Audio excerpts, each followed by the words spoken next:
The CPI report, Child Protection in Iowa, brought to you by Vocal, Victims of Child Abuse Laws.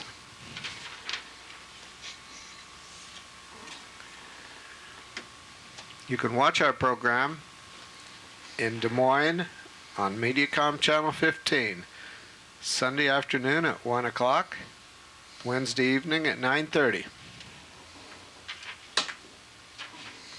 You can email us at vocaliowa@mchsi.com. My number here in Des Moines is 515-276-3956. And John's number here in Des Moines, Iowa is 515-282-2672. My name is Don Burgmaier, and with me at the controls is my co-host, John Harvey, and welcome to the CPI report. CPI, that stands for Child Protection in Iowa, and that forms the major part of our work in two different areas. One is to influence public policy as it relates to child protection issues, and secondly, we like to work with families who have a need to protect their families from the Department of Human Services, because sometimes they get out of bounds with respect to their desires to so-called protect children, but sometimes they forget what their mission is, and they stray from the issue of protection into other areas of influence and improper intervention. Improper intervention is not one of the kinds of things that you want to deal with, but when the department comes after you, it's a good idea to be ready and able to conquer the difficulties that you can face when a social worker decides an issue which is adverse to your interests and the interests of your family and children. Well, Don, I read recently that the director of the Department of Human Services, after serving us well for 5 years, some people don't even think that he served us well, but has decided to move back to a home that he owns in a former state. So he will be leaving Iowa. Would you tell us a little bit about the departure of the director, Kevin Concannon? Don? Yes, you mentioned that he will probably likely retire and move back to Maine. And we talked about where he came from Maine to Iowa and what he left behind. In one case, he had was in in charge of the system up there in Maine. It was a foster mother. Did she adopt that child, John? That she put the child in a high chair and duct taped that child to the high chair, even around her mouth, and walked off and left her, and she gagged to death. And Concannon was talking to the mother, and he said to the mother, if you would have been a good mother, this wouldn't happen to your child. It's a poor attitude to take when you speak to a mother whose child has just died. She must have been a good mother, because the Department of Human Services in that state gave a younger daughter back to the mother. So she must have been an adequate mother. They just had a pick at her for some reason or another. Wow. Okay, this article is from the Des Moines Register, written by Jennifer Jacobs. Today, April 30th, 2008, when we're producing this program. Kevin Concannon, the head of the state's largest agency, will retire this summer. Concannon has been director of the state DHS for 5 years. He earned a reputation as a champion for people, especially for those with mental illness, mental retardation, and limited incomes, said Roger Munz, DHS spokesman. Not only is he a forcible advocate, but the part that's made him so successful is so credible, and he's so knowledgeable, and he's approachable, Munn said. People have said that a conversation with Kevin will leave them feeling that not only did they understand his position, but he listened to theirs. Keep in mind that Mr. Munns said he's approachable. That means he'll talk to people. Well, he probably does talk to Mr. Munns, but a lot of parents, I don't think he talks to them. He shuns them. That's my opinion. Okay, the article goes on. These, John, are these, as I understand it, these are emails that came into the Des Moines Register pertaining What happens? to Kincannon? What happens when you go on online to the Register and you read an article? Then you can sign in yourself and leave a message responding to that. And so what I've done there is written out some of the messages. I should have had you look at the very last ones because there may have been some since you printed that out. But it's kind of interesting to see what the reaction is just moments after the story has been printed on the online version of the Des Moines Register. Don? Well, this came directly off the website, and I'm going to just read their comments to you, and I'm just going to read from beginning to end, and I'm not going to alter or anyway their comments. First one says, "Get some rest." He's referring to Kincannon. What has he done to deserve rest? Right-wingers, why must people like you constantly inject political parties? It's people like you are responsible for the bozos we have running our country. Both parties are corrupt. Both parties are playing us for all for fools. Wake up. Next one. I hope Iowa taxpayers aren't paying his retirement out of state taxes. I guess he should be, quote, thanked for all the dead kids that have been killed and others put in danger for the stupid policies under his time. You know, with policies like paying workers $500 not to have founded cases. Disgusting. Let me repeat that again. With policies like paying workers $500 not to have founded cases. I think what he's talking about there is there's a scheme called community care in which a family can voluntarily sign up for community care. Community care is under contract to handle a certain number of families that are having difficulties, but their difficulties don't rise to the level of being child abuse. You see, this whole scheme makes it possible to expand the efforts of Department of Human Services beyond the statutory establishment, you know. So if statute doesn't say it, they shouldn't be able to expand. Well, what happens here is that the community care takes over the family, and they have certain kinds of goals to meet, which I think is a business-like way of running things. What one of their goals is this: is that the child must not be subjected to additional abuse. Once they take over the case, then all of these marvelous things that they can do, services they provide, should be sufficient to keep that child from being re-abused. If the child is abused, they have to turn it in, and that violates one of their goals. Secondly, if they meet certain kinds of criteria in these goals, they get a bonus.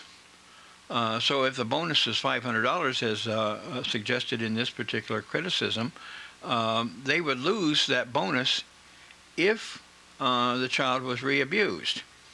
Now that also places the worker in a rather goofy position, because if the child is abused, the worker has to report it as a mandatory reporter. However, if the worker reports it, then the worker loses the money. So the incentive is to lie your way through it and grab the money, or be honest about it and lose the money. Report what you see, and report it because the law tells you you must. But that's what that is all about, I think, Don, is that it's a bonus type of thing, and I'm not sure that state governments should be operating with bonuses. CTEC, I was told they shouldn't do that, and some of them are being sent to a federal prison because they engaged in such things as illegal bonuses. But it seems to be the right thing to do. It seemed like to me when you're hired as a state, an experienced, educated state worker, your bonus should be continued salary or continued employment, not little chunks of money here and there. That's my opinion. Don? Thank you for your opinion. I wouldn't be surprised, though, that there's other categories that they pay bonuses to write up abuse reports when there is no abuse, because we know that goes on all the time. So why is there so much of an incentive to pay or to write up abuse reports? I'll go on here. I hope Iowa, I wouldn't call an annual salary of $137,669 thankless. That's what Kincannon must get. And I would assume a severance pay package is on the way. So he's going to get a big hunk of money probably when he retires. Retires in good standing with the state of Iowa. Having worked in social services, I can say that DHS is a disaster. That's interesting, coming from a person that works in the system. Another one says, yipes. Judging from the comments on this article, he probably can't wait to get back to Maine. Excuse me. I don't think I have ever heard anybody say anything good about DHS. Right-wingers say get rid of DHS welfare. And those needing help rail against not getting enough entitlements. What a thankless job. Get some rest, Kevin. Next one. Good. I spoke to him once. What a joke. He acted like a politician. He was cold and didn't offer to help or listen. When I wrote to him, all I got was a stupid form letter. He refused to talk to me. He will not be missed. DHS needs a good cleaning up from the inside out. Let me reread one sentence. When I wrote to him, all I got was a stupid form letter. I have wrote many letters to him, and all I get is stupid form letters. Well, at least he's consistent. He's consistent. And I can they copy from the previous one and stick into the next one to make it a form letter again. Now, this article also has a picture. It looks like a jar, and it's some of the words I can't read, but it says ashes of people. So what I think they're getting at is the ashes of people, the families that are destroyed by the DHS. Next one. Goodbye, Mr. Kincannon. Don't let the screen door hit you where the good Lord split you. Next one. Can't say I am sad to see one go. He was a good advocate for all of those issues. But oversight by his department was pretty poor in some areas. I hope he gets replaced with an experienced candidate from another state. I think we need some changes at DHS. Well, I don't know why we have to go to another state. You know, that's the way the state operates. They're always looking for somebody out of state. I think we got a lot of intelligent people here in Iowa. Next one. If there is any sad story to the any part to this story, it is because he is the only one leaving. there, well, maybe that'll leave a vacancy for two. Well, anyway, this is one of the most corrupt, evil agencies in existence. They remain in business solely because of the bounties they receive for every child they kidnap from their parents. How true, how true. Kevin and every bottle, I don't know what that word is, it's typed in here, but dweller, some dweller that works for him, I don't know what that would mean, should be ashamed to show their faces in public, knowing they are directly responsible for destroying innocent families and making money while doing so.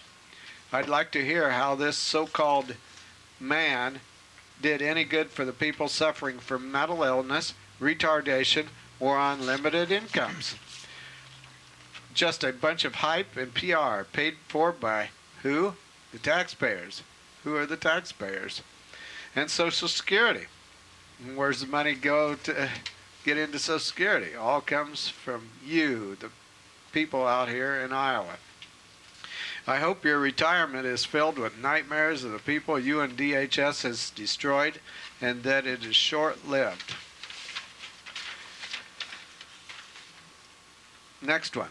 He earned a reputation as a champion for people, especially for those with mental illness, mental retardation, and limited income, said Roger Munns, DHS spokesman. He gets paid by the state. He works with Concannon, so he's going to speak well of him. Maybe he'll get a promotion for that. Yep. Then she goes on, I don't know about the mentally ill, but I sure know of people with limited income, and he was no champion to us. To the contrary. A conversation with him sure did not leave me anything but feeling hopeless. Once they take your child, and then you go talk to Concannon, you are going to go feel hopeless. Because he's in charge and he's not going to go against his own workers. As a matter of fact, I simply stopped contacting him on behalf of mothers who contacted me. Well, that's good. We've got a woman out there that's trying to help other families, other mothers. Mothers have to make 20 employment searches a week when returning to FIP. That's a requirement to be on FIP. When not receiving the court-ordered child support, while the department refuses to serve deadbeat dads with a sick work order. And then it concludes the next one, good. Don't let the door hit you. DHS is a shambles. That's the end, John. Okay, well, I must say that this director probably is the most intelligent and articulate and knowledgeable DHS director that we've ever had, which doesn't say too much because the others weren't fit to serve as social workers. But this fellow seemed to know his way around. And I think one of the reasons why he was chosen for Iowa is that he knew his way around the town of Washington, D.C. And that's where they thought they could really rake in the funding from the big money city.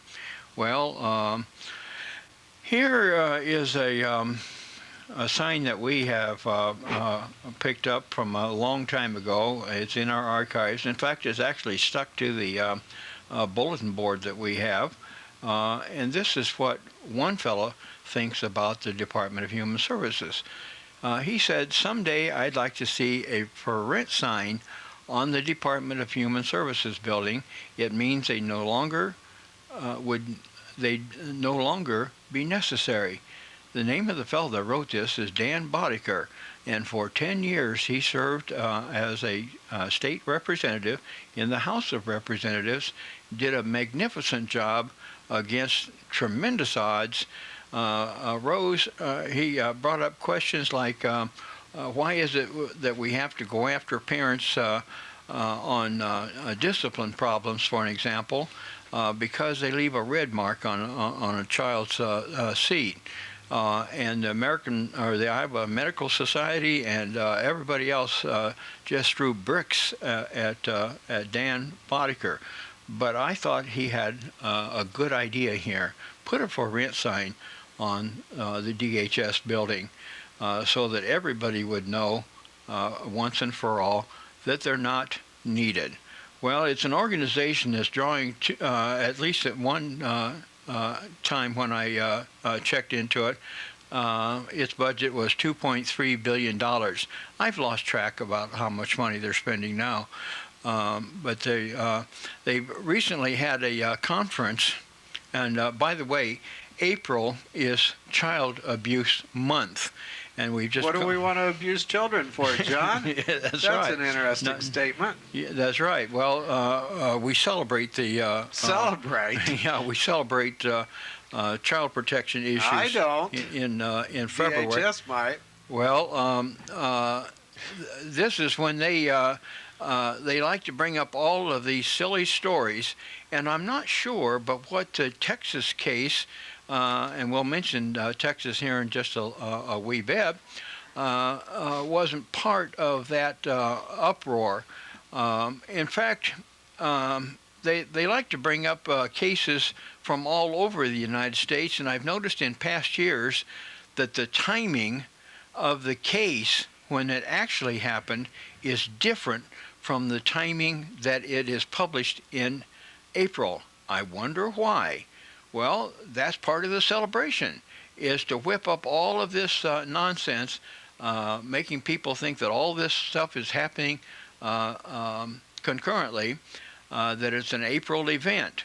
And this time, they had to even go to Austria to find a man who was behaving for 24 years inappropriately, totally inappropriately, but they had to bring it out right now.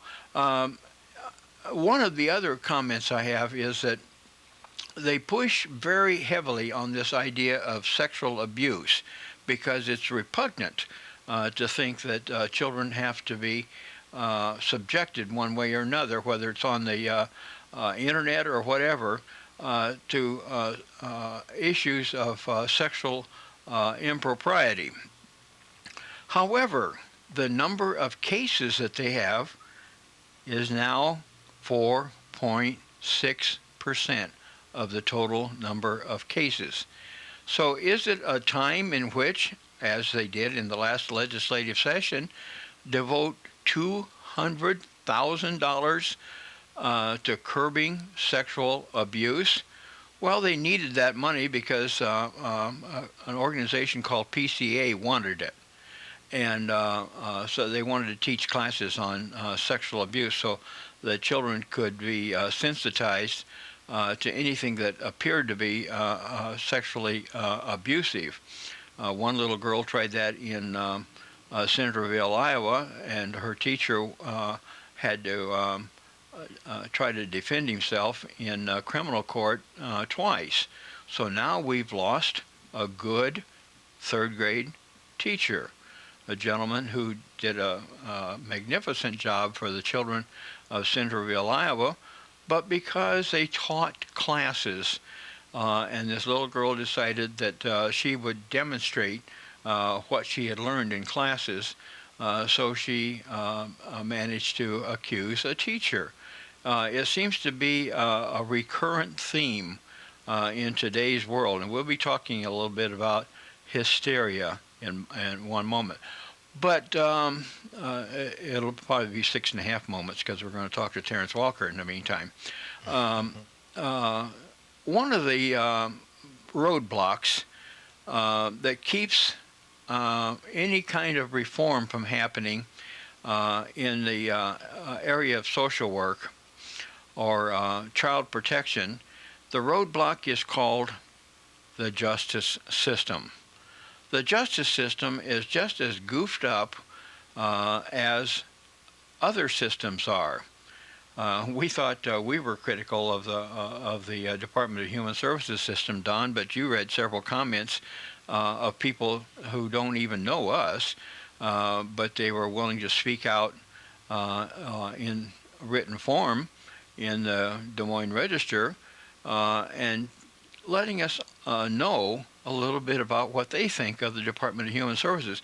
Seemed like to me the only favorable remarks came from employees of the Department of Human Services, people who would have to be out looking for a job if this ever happened, if they did put up a for sale sign. Do you remember down on 1200 University after Dan Boddicker said that they had a sign up for a long time? They must have had some extra offices that they needed to fill with renting out. Almost lost you there on sound. Yeah, you're right. They had some rental space available in that building, and but they like to expand and expand and expand. Not only their office space, but they like to expand their influence into families. And like I mentioned, with this community care project, which cost us several $1 million. They not only have extended influence, but they have bonuses for people who meet certain goofy criteria. And if they meet the criteria, I like the idea of performance pay.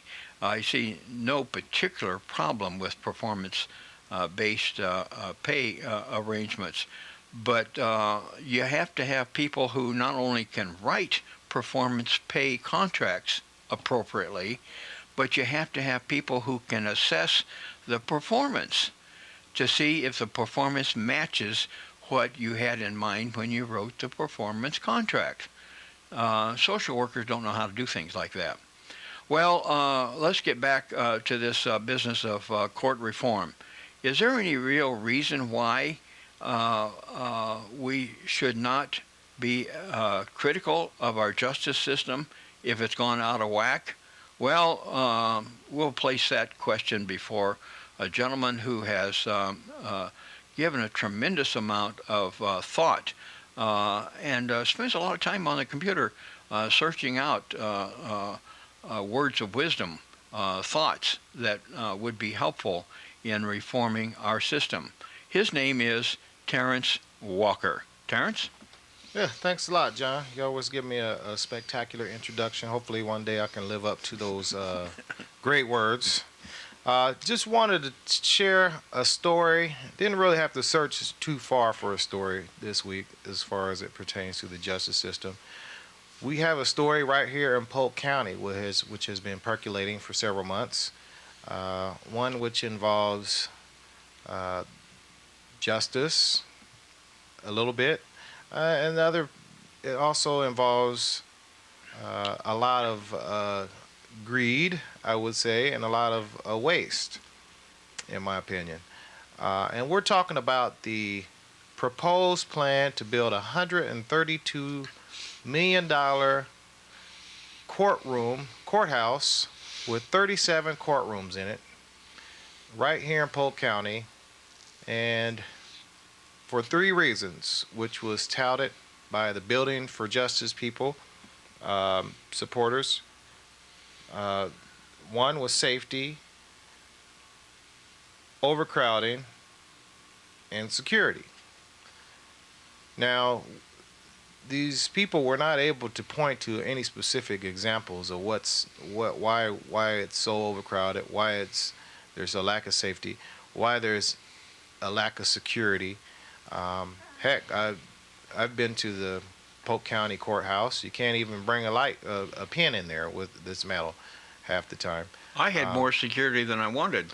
And when you have security in there that thwarts legitimate citizens from performing their duties as public servants to be a media outlet and tell people what's going on in the courtroom, the security over the Polk County Courthouse, not only did they thwart Mr. John Harvey here from recording the proceeding, which he had court approval to do, Um, they had security, uh, aka Polk County Sheriff's deputy, uh, Grayling Ashley, had him falsely arrest Mr. John Harvey and harass him for having the camera in the building above the second floor in the first place, when he had a legitimate reason to be there, even though the proceeding was continued unbeknownst to him. But you know, when you have that kind of security in there, I mean, I don't see any lack of security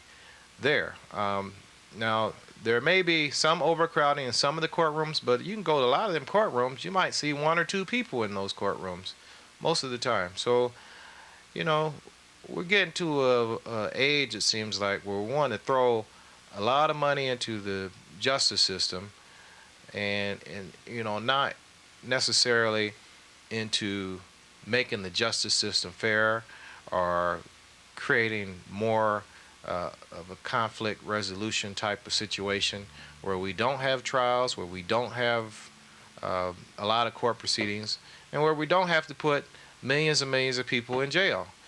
Instead of spending money like that to create a better society, we want to throw it into more buildings, more jails, more government offices, and it just is.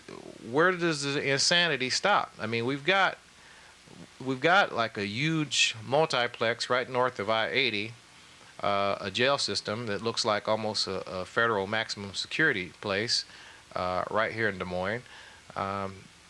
So you're saying we need a $132 million 8-story facility with 37 courtrooms. I mean, this is ludicrous. And then you're going to keep the old building on top of this?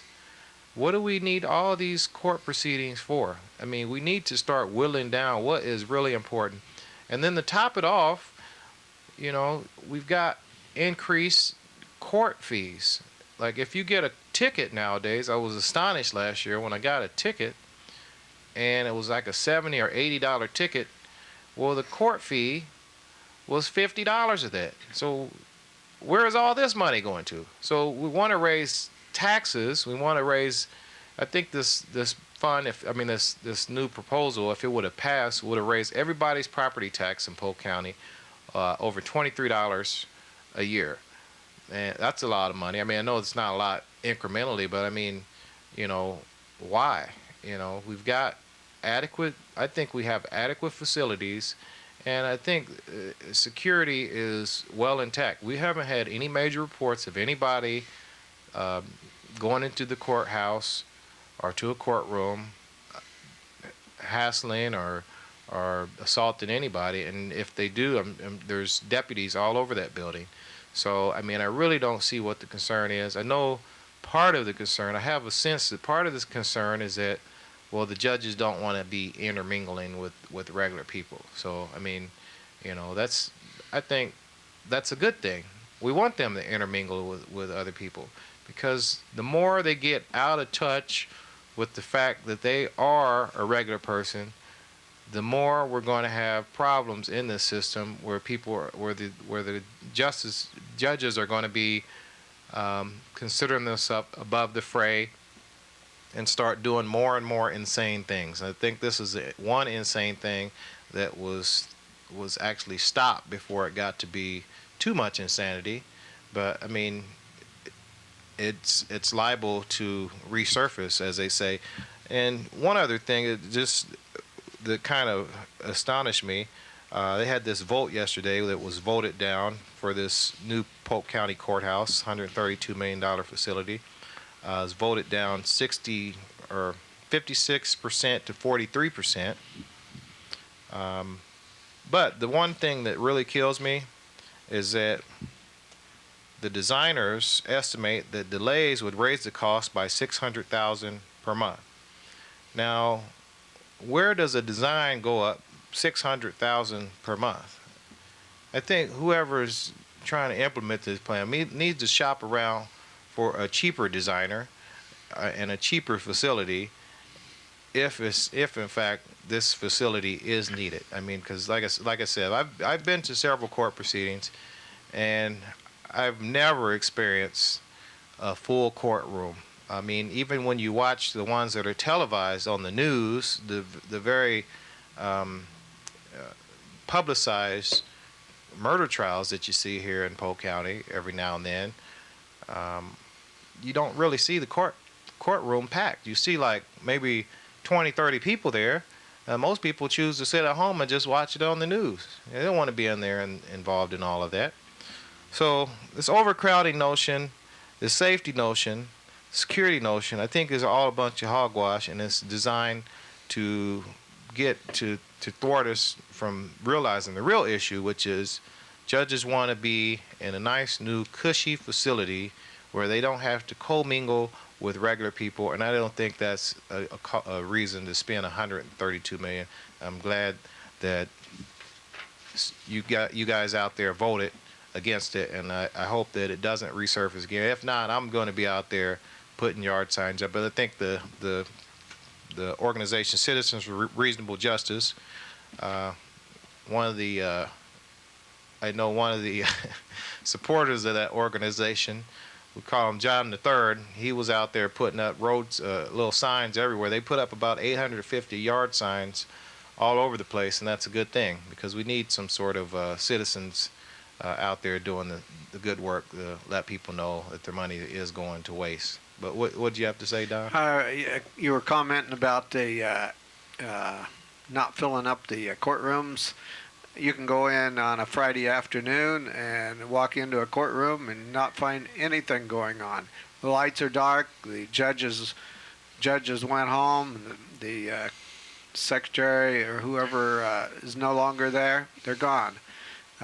Monday, you won't find much for trials going on because they're taking their time supposedly to prepare rulings on the cases that have come before them. So you only got Tuesday, Wednesday, and Thursday to fill up the courtrooms. And like you say, if you go down there during those days, you don't find very many of them filled. You see a lot of empty courtrooms. If you know, and I've been down there quite a bit, so I know. I mean, you know, it doesn't make any sense to sit there and say, well, we need more courtrooms or more courtroom space. You know, they got plenty of courtroom space, so it's just ridiculous. You know, and I don't know if they need more clerk of court space, but I mean, they're not saying that. They're saying they need more court space. So you're going to have two buildings, one with 37 new courthouses. I mean, it's just plain ridiculous. And 90% of the cases, or some figure like that, cases never come to court. Right. You get 192 jury trials last year. Now, 192 jury trials, even if you did one a day, you know, or if you did, I don't know how many, you wouldn't need 37 new courtrooms for 197 jury trials. I'm sorry, it doesn't make up easy. I mean, it doesn't make for simple math, and that's even assuming each one of those jury trials lasts 5 days. Right. And most of those jury trials don't last 5 days, but you know, you could still practically fit all those jury trials in the one courtroom within the span of a year and a half. So I just really don't agree with the whole philosophy of putting more money into the justice system at this point until they can prove that justice is what's transpiring and that the whole system of things is making the society better, which, you know, it's not proving that. It's proven that it's getting worse, and it's becoming something that is, unless we as citizens step up and say no, you know, they're going to keep building this beast called the justice system until it just grows exponentially, and I think that's what it's doing now. So I talked to a friend Monday pertaining to the voting, and his feeling was, yes, we need a new courthouse because we are shipping so many prisoners to Missouri. Well, we've already been doing that. So what's that got to do with the courthouse? I mean, they're building a That's jail right. for that. So he was going to vote yes, so we can cut down on the shipping of the prisoners to Missouri. I have a notion that if they built the new courthouse, they're just going to start sentencing more and more people to crimes, to sentences, and then we'll start shipping the people out to other states again, and then have to build another jail. Right. So I mean, it's just, we got to come to a point where we just sit there and say, no, it's got to be a better solution. It's got to be a better way, and I don't think they're actually doing that. And until they're forced to do that by dealing with what they have, dealing with the space that's left, and dealing with the lack of jail space that's left, I think that we're going to continue this problem. But I think this is a good change in the positive direction, because people are starting to realize that the criminal justice system and the justice system is just totally out of whack, and is like a hungry monster that just don't know how to stop eating, just That's like right. the Cookie Monster. One of the big things they were saying is, well, they didn't want to lease space, they wanted to own space, and another big feature was they wanted everything consolidated. So now they're going to have everything consolidated in two different buildings. If consolidation was important, that's what we had when we had a courthouse, and across the street was a jail. Yep. They decided that maybe consolidation wasn't quite so important because they needed space for a $68 million jail. So now they have to transport prisoners many miles across the city to go to a courtroom in downtown, where parking is almost not available. I think they do have some spaces available for the hotshot important people, but it's not available for the common ordinary taxpayer who has to buy the building. I examined the floor plan for the proposal, the $132 million proposal, and the second floor and the third floor of the current building is reserved for juvenile court and family court. It would appear, if you did not want your children sitting in the hallway with their guardians ad litem, along with prisoners who are seated out in the hallway during court recess, it would be wise to move them out of there altogether. There are a number of buildings that are being made available by the Des Moines School District, which could easily serve as good courtroom facilities for juvenile court and family court. One of them that I know of is at 1401 East 12th Street, conveniently close to Juvenile Hall. So they wouldn't have to haul juvenile delinquents very far between Juvenile Hall and the court when they needed that. But now, that's too practical for them. Yeah, right. It was, you've got these judges that are supposed to be great thinkers, but that's too practical for them. They want to do something that's flashy. Yes, flashy, and it's gonna, they can have a nice cushy facility. It's tough times. I mean, we're headed toward economic recession, maybe even depression. You bet. So, what does everybody want to spend another $139 million for on something like this? Also, at the school, of course, you would have built-in parking. And by the way, if they're going to use 2 floors of the current building in their proposal for nothing but juvenile courtrooms, by the way, 6 of those courtrooms are strictly for juvenile court cases. That is on the second floor. I think there's 1 on the third floor, and the rest of them are for family court. One would think that a child would feel a little more comfortable going to a school building for a trial than he would if he's 4 years old. He'd be more comfortable in a school building than he would be in a courthouse, particularly if he has to walk 4 blocks to his parking space. It just doesn't make sense to me that we would even dream up goofy things and then try to pass them off to a public that does some thinking.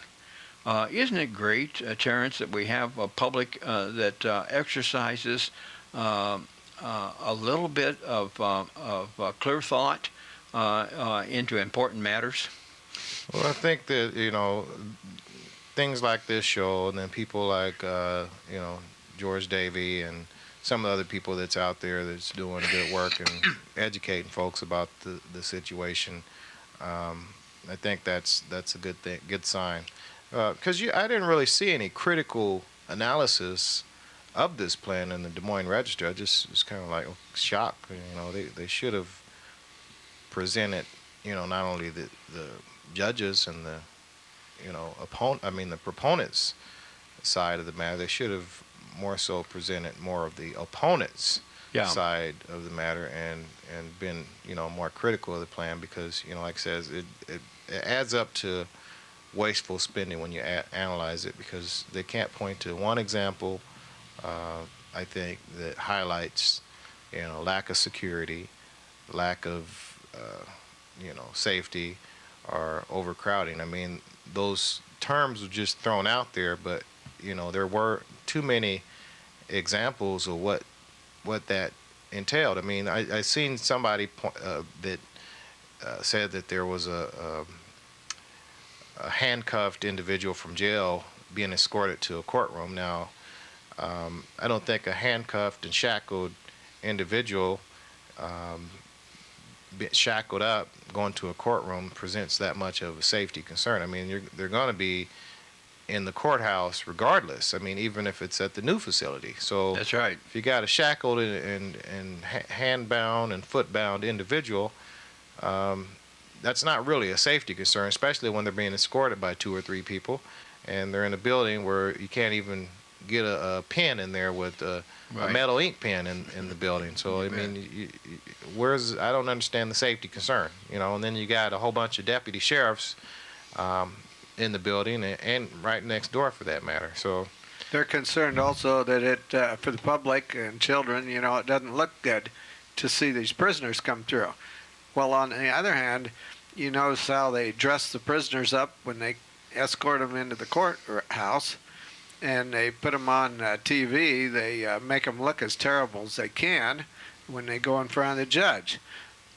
Constitutionally speaking and otherwise, you would think it would be better if the prisoner walked across to the courthouse in civilian clothes looking normal. Then you wouldn't have a problem with the citizens of Polk County coming in there and saying, "Oh, we don't like the looks of the prisoners." Well, I don't think that's as offensive as the shame that they try to put on the prisoner. But that's the reality of things. I mean, you can't, pass new laws and keep sentencing people for harsher and harsher crimes, or sentencing them more harshly for crimes over and over again, and not expect, the society at large, especially children even, to not take notice of that. I mean, not and be shielded of that, not know of that. I mean, this is the way it's going to happen. I mean, people are going to realize what's really going on is that it's big business. This is nothing like the old days in the Wild Wild West when there was a crime committed, the horse stole, and the person got hung. You come into town and see this hanging going on. Somebody's dying right in front of your face. This is no comparison to what they're talking about.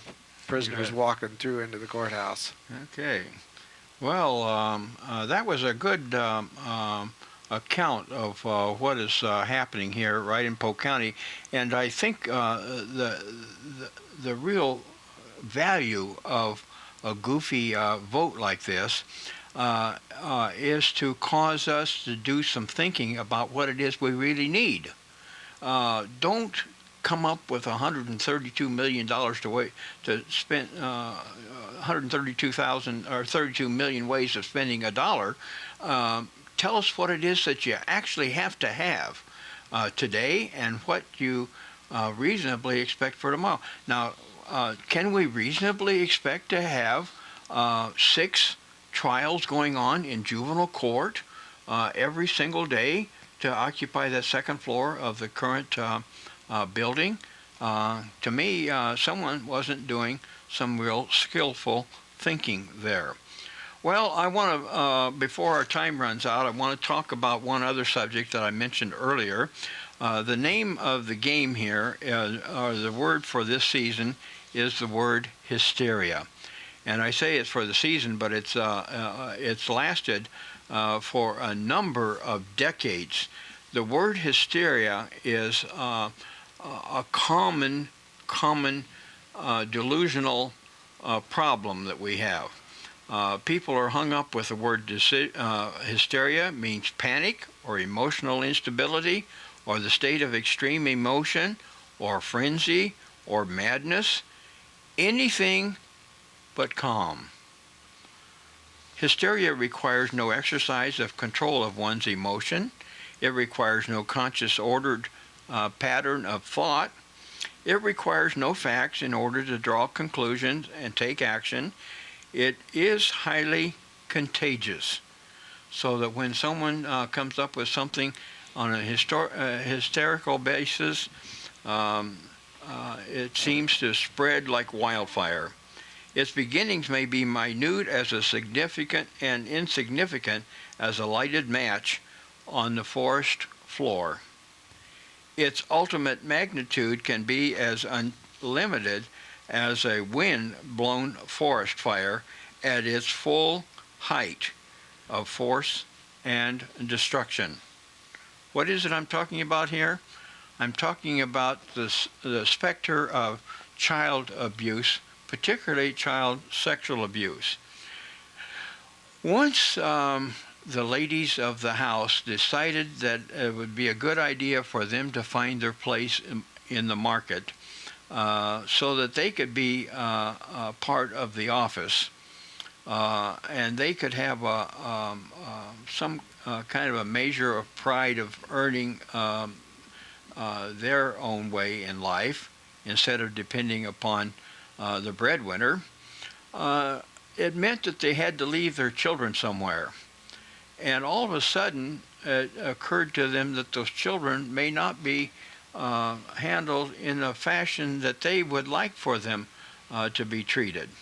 Even though daycare fees are tremendously high, it doesn't assure that your child is going to be cared for in the same manner that you as the mother would care for the child. But nevertheless, the market for the openings for women in the business world are tremendous. The desire for women to go into business and make some kind of a mark is tremendous. And the only person I've ever heard speak against it, basically, and frequently, is Dr. Laura. Dr. Laura says, uses the term stay-at-home mom. Homeschool moms have no choice but to be stay-at-home moms. So I appreciate the kind of effort that they are employing here. And you don't hear homeschool moms worrying about sexual abuse of their children in daycare, because they don't leave their children in daycare.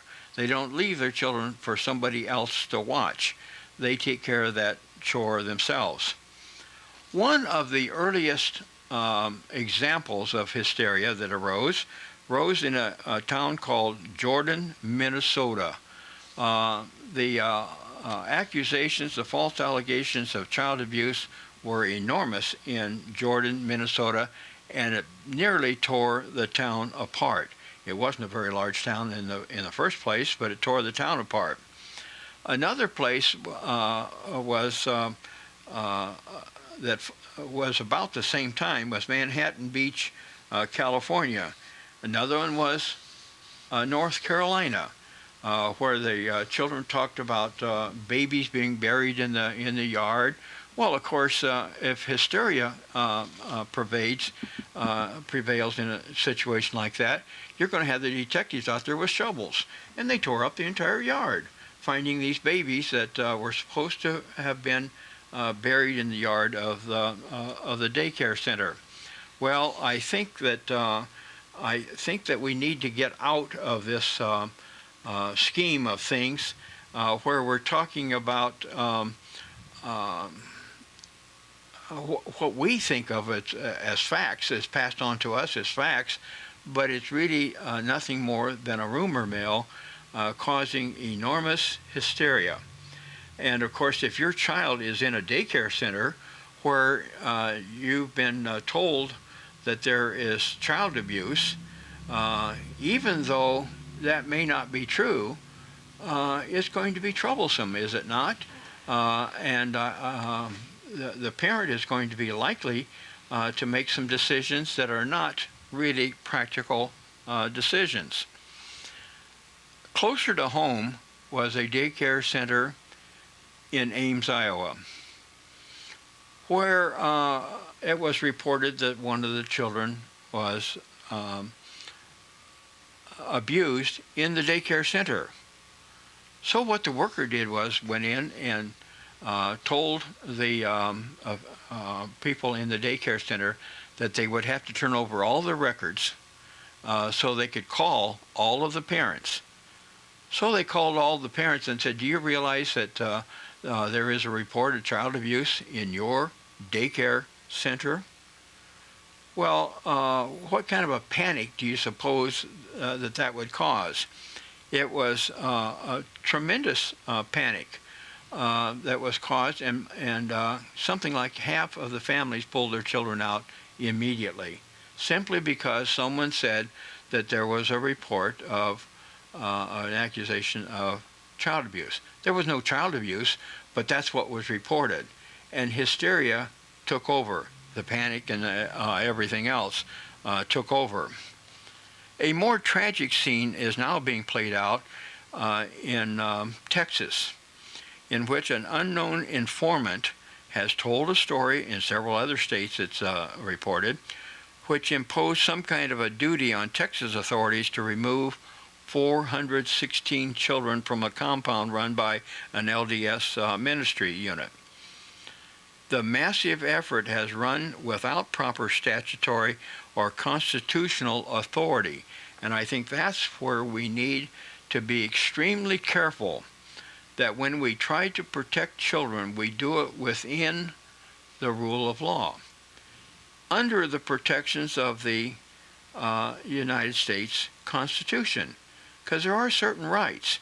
And I think when a child is removed from their parents, as they did in Texas, they completely ignored the rule of law. They completely ignored all kinds of legal boundaries that they should have been cognizant of. And I don't think you protect a child by devastating a child using these illegal means. And parting a child from a parent should be an action of last resort. What did they do for the 416 children prior to removing them from their parents? Now you don't have to, because they use a magic term. It means that we're going to talk about the best interest of the child. Can you put up some phone numbers here for us, Don? And here's some phone numbers that may be of help to you as you struggle in your problems with the Department of Human Services. We'll see you next week.